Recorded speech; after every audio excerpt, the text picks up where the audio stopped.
you very much. I think I'll try a couple of reels, maybe.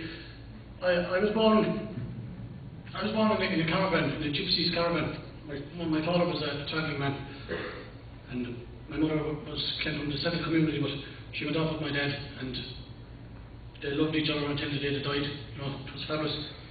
I was very lucky to have parents like that.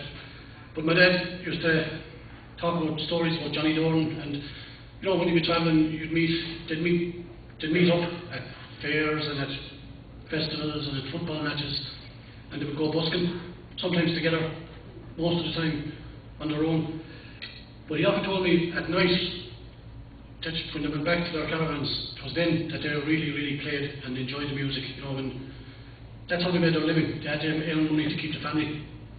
And he often told me that he sat down and when Johnny would be at the fireside, you know, and he said he was just mesmerised by the ability that the man had to play music.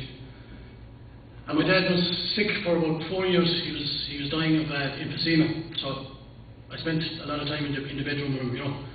And it was brilliant, the stories he told me about the Dorns, you know, Felix Dorn, Johnny Dorn, Ted Fury, and the fun and the freedom that they had. It was incredible. It was just, they had no mortgages. All they had to worry about was feeding the kids. And you know, and I am very fortunate.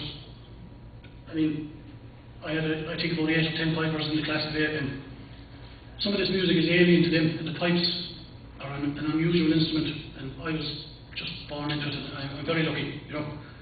But they still give me trouble, and they're still tough to play. But anyway, these two tunes my dad taught me. The first one is Colonel Fraser, and the second one is The Bucks Won War. I have enough talked anyway. Do you know what I'm talking about at all? No? Yeah, sure.